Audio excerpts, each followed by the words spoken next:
Assalamualaikum warahmatullahi wabarakatuh. Halo semuanya, Ramburoja di sini. Semoga kita selalu dalam keadaan sehat. Kali ini kita akan mencoba mereview film serial action yang sangat menarik. Serial ini berkisah tentang perjalanan seorang master bela diri dan bertemu berbagai ahli bela diri lainnya. Seperti apa kisahnya? Simak video ini hingga berakhir. Tapi sebelum lanjut, jangan lupa like, comment, and subscribe ya. Dan jika berkenan, jangan lupa nyalakan loncengnya agar tak ketinggalan episode selanjutnya. Pada tahun 1898, tahun Wuxu penuh dengan kekacauan. Yang sebenarnya tahun ini diramalkan sebagai tahun yang damai dan tentram. Pertumpahan darah terjadi di setiap sudut istana. Pada tanggal 6 Agustus Imlek, Kaisar Guangzhou ditahan. Ibu Suri Siksi mewakili kebebasan masa lampau, berusaha keras untuk melawan dan menangkap penggerak pembaruan. Reformasi politik yang berlangsung selama 103 hari berakhir gagal.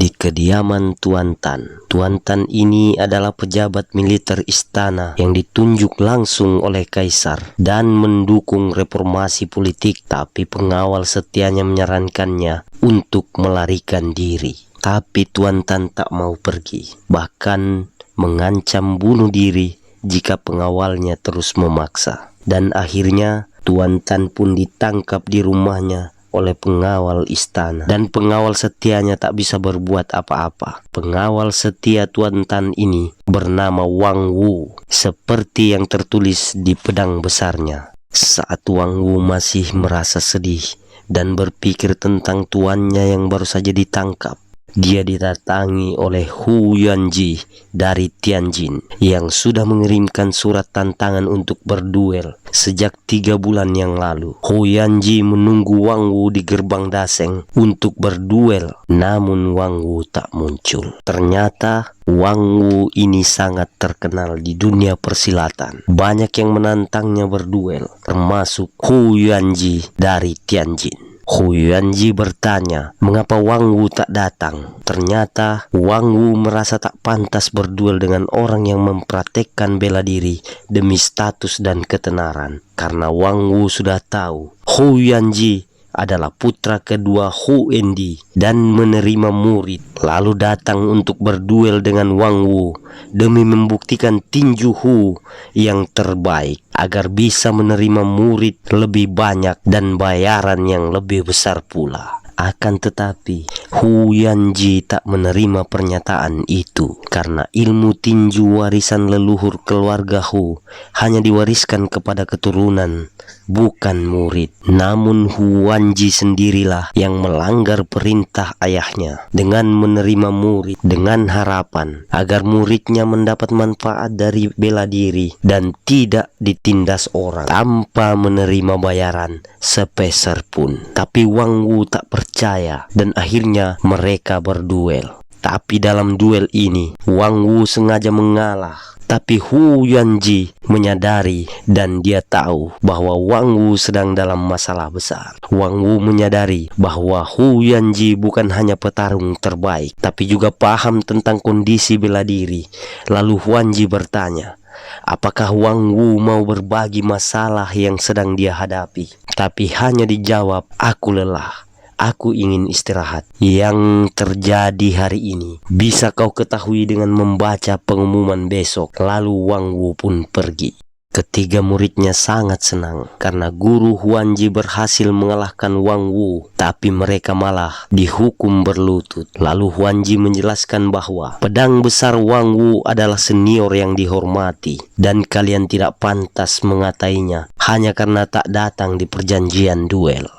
Lalu salah seorang muridnya mengoceh bahwa dia tak pantas kami hormati karena kemampuannya kalah jauh dari guru. Yuanji memberitahu bahwa dia sengaja mengalah karena tak mau berduel dengannya. Yuanji menyuruh muridnya pulang dan beristirahat. Setibanya di rumah, tampak rumah Wang Wu sudah dikepung oleh pengawal istana yang siap membunuhnya. Wang Wu bertanya, ini pasti sebuah kesalahan. Mengapa kalian ingin membunuh pengawal pribadi pejabat tinggi? Lalu muncullah Yingxi dan memberitahu kalau mereka memang ingin membunuh Wang Wu. Lalu Wang Wu meminta surat izin istana jika memang mereka diperintahkan untuk membunuhnya. Yang menurut Yingxi, mereka diperintahkan untuk menangkap dan memenggal pemberontak dan kaki tangannya. Tapi Yingxi tak bisa menunjukkan surat yang diminta Wang Wu, dan akhirnya pertempuran tak bisa dihindari. Setelah para pengawal ditumbangkan, Wang Wu memperingatkan bahwa kalian hanya mengikuti perintah orang picik yang menggunakan jabatan untuk balas dendam. Karena dulu Yingxi pernah diampuni nyawanya oleh Wang Wu dalam duel. Karena Yingxi bersumpah tak akan berbuat buruk lagi. Jika kalian ingin mendengar nasihatku, pergilah. Karena jika tidak, pedangku tak punya mata dan akan memenggal kepala kalian, kata Wang Wu kepada para pengawal istana. Tapi buru-buru Yingxi berkata kepada para pengawal istana bahwa kalian sudah mendapatkan perintah rahasia dari Tuan Ronglu, Gubernur Zili, bahwa siapapun yang bisa membunuh pedang besar Wang Wu akan naik 3 pangkat dan mendapat 10 batang emas. Mendengar itu, para pengawal langsung bersemangat menyerang Wang Wu. Di tengah pertempuran itu, tiba-tiba muncul seorang yang membantu Wang Wu. Yingxi sangat marah dan bertanya, "Siapa kau? Beraninya menghalangi penangkapan buronan istana?" Tapi hanya dijawab, "Pengecut macam apa yang berani menyerang dengan senjata rahasia? Jika kau berani, turun kemari dan kita bertarung." Orang ini kemudian memperingatkan Wang Wu bahwa jumlah mereka sangat banyak dan menyarankan Wang Wu untuk pergi. Tak lama kemudian, orang itu pun menyusul pergi.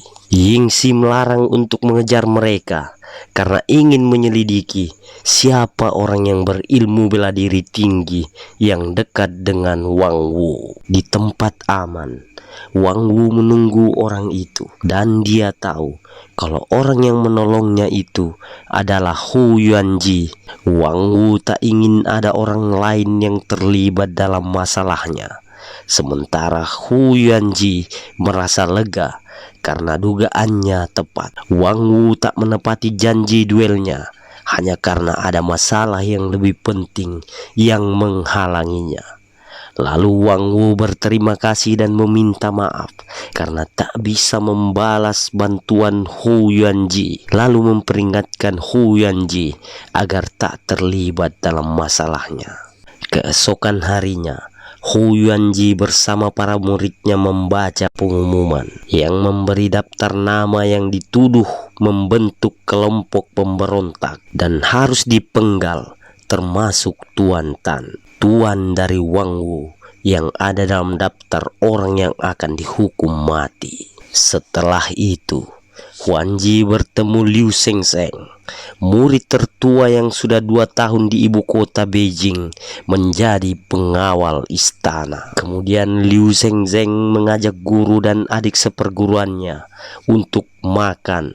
Saat mereka makan, Liu Shengsheng membujuk gurunya untuk meminta izin kepada guru besar Hu yang tak lain adalah ayah Hu Yuanji untuk mengizinkan Liu Shengsheng ikut bersama gurunya kembali ke Tianjin. Karena setelah 2 tahun menjalani pekerjaan sebagai sipil penjara, dia tak sanggup melihat semalam ada orang baik yang akan dipenggal kepalanya. Dia tak lain adalah Tuan Tan, master dari Wang Wu.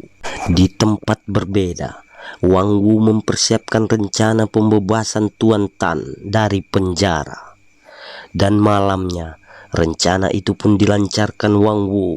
Saat hendak menyerang penjara, tiba-tiba Hu Yuanji muncul yang ternyata sudah menunggu Wang Wu. Tapi Wang Wu tak ingin rencananya gagal.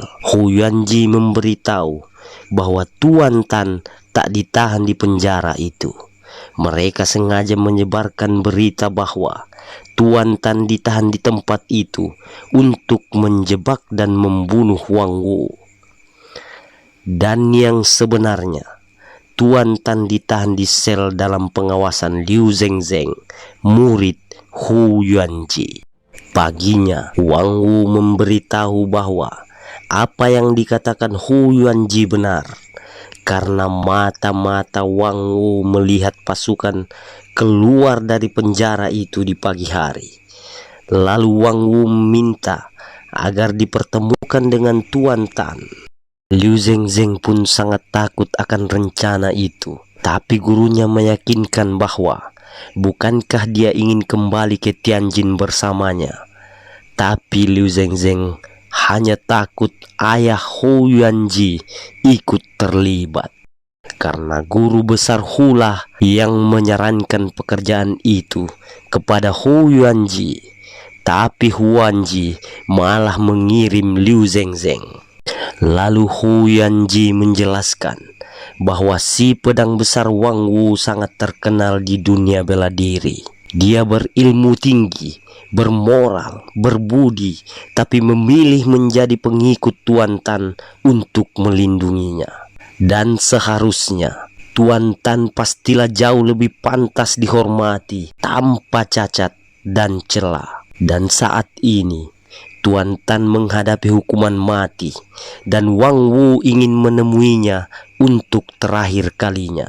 Tak bisakah kita membantu mewujudkannya? Lalu dengan berat hati, Liu Zengzeng menyetujui permintaan gurunya yang hanya selisih 1 tahun umurnya dengan Hu Yuanji ketika keluarga Hu mengadopsinya. Wang Wu sangat bahagia mendapatkan kesempatan untuk bertemu Tuan Tan, lalu meminta kepada Hu Yuanji dengan cara apa dia bisa membalas semua itu. Karena seumur hidup Wang Wu tak pernah berutang budi kepada siapapun. Lalu dengan sedikit ragu, Hu Yuanji meminta agar Wang Wu bersedia berduel dengannya setelah bertemu dengan Tuan Tan. Tapi Wang Wu ingin agar mereka berduel sebelum bertemu Tuan Tan. Keesokan harinya, mereka pun berduel di hutan pagoda Yinshan, dan duel pun dimulai tanpa seorang pun yang menonton mereka. Wang Wu menyadari ada yang berbeda dari tinju Hu Yuanji yang tidak sama dengan ayahnya. Karena Wang Wu pernah berduel dengan ayah Hu Yuanji, Wang Wu mengira Hu Yuanji pernah berguru kepada orang lain, tapi ternyata tidak. Karena tinju yang digunakan Hu Yuanji adalah tinju Hu yang dia kembangkan sendiri dan diberi nama tinju muslihat. Tinju muslihat itu mendapat pujian dari Wang Wu. Lalu duel dilanjutkan dengan alat. Lalu Huanji mengambil tombaknya dan Wang Wu dengan pedang besarnya. Dan lagi-lagi jurus tombak Hu Yuanji pun mendapat pujian Wang Wu. Lalu Wang Wu sangat kagum kepada Hu Yuanji, karena belum pernah ada yang mampu menahan 100 serangan Wang Wu di dunia persilatan saat ini. Lalu Wang Wu berlutut untuk mengucap sumpah persaudaraan dengan Hu Yuanji. Tapi Hu Yuanji merasa ragu dan seakan tak percaya dengan apa yang dilakukan Wang Wu. Namun dengan senang hati, dia pun mengucapkan sumpah persaudaraan dengan Wang Wu, yang setelah ini akan menjadi saudara sesumpahannya. Hu Yuanji memberitahu Liu Zengzeng bahwa dia baru saja mengingat sumpah persaudaraan dengan Wang Wu.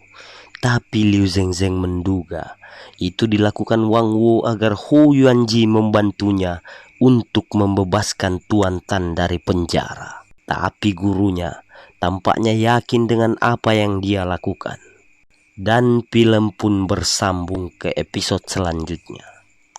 Sampai jumpa di episode selanjutnya, yang pasti bakal lebih seru dengan adegan kungfu dan cerita yang epik. Mampukah kedua saudara sesumpahan ini membebaskan Tuan Tan dari penjara?